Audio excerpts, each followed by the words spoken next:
ప్రకాశం జిల్లా ఒంగోలు పీవీఆర్ స్కూల్లో జరిగిన కార్యక్రమంలో పాల్గొన్న మంత్రులు, ఎమ్మెల్యేలు, మాజీ డీజీపీ మరియు పూర్వ విద్యార్థులు పాల్గొన్నారు. ఈ సందర్భంగా మంత్రులు మాట్లాడారు.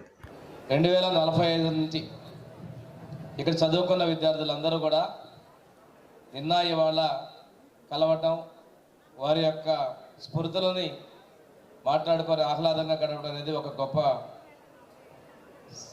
సందేశం. ఈరోజు విద్యాశాఖ మంత్రులు లోకేష్ గారు ఎడ్యుకేషన్లో సబ్జెక్ట్ కరికులం దగ్గర నుంచి ఏ స్థాయిలో ఉన్న విద్యార్థి అయినా కానీ మంచిగా రాణించాలి, వారు ఉన్నత స్థితిలో ఉండాలి, స్కిల్ డెవలప్మెంట్తో సహా పూర్తి స్థాయిలో ఇవ్వాలనే లక్ష్యంతో ప్రభుత్వ పాఠశాల బలోపేతాన్ని లక్ష్యంగా పెట్టుకొని ముందుకు వెళ్తున్నామనే విషయం తెలియజేసుకుంటూ, ఈ స్కూల్లో మరింత మంది విద్యార్థులు మరింత ఉన్నత స్థానాలకు రావాలి.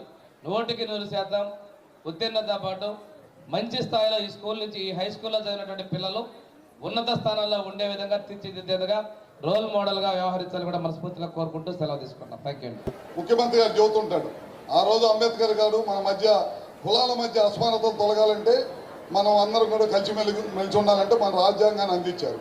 ఇవాళ ఆర్థిక అసమానతలు తొలగాలంటే మనం అందరం కూడా సమానంగా పెరగాలంటే అందుకే P4 అనే కార్యక్రమం తీసుకొచ్చి అందరూ పేదవాడు డబ్బులు ఉన్న వాళ్ళు ఉంటే 10 రూపాయలు పేదవాడికి సాయం చేసి మనతో పాటు సమానంగా లాక్కరని అని చెప్పి పదే ముఖ్యమంత్రి గారు కూడా చెప్తా ఉన్నారు. అదేవిధంగా లోకేష్ గారు ఉన్నారు. నాకు మంత్రివర్గంలో నాకు ఎడ్యుకేషన్ మినిస్టర్గా ఏమని కోరి తీసుకున్నాడు.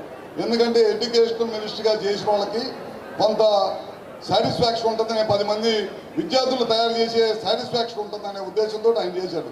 అందుకనే ఎక్కడ కూడా స్కూల్స్లో రాజకీయ పార్టీలు ఉండకూడదు, రాజకీయ పార్టీలు గుర్తులు ఉండకూడదనే ఉద్దేశంతో యూనిఫామ్, నాణ్యమైన పుస్తకాలు, షూస్, బెల్ట్లు, పిల్లల స్కూల్స్లో రాజకీయం మాట్లాడకూడదు.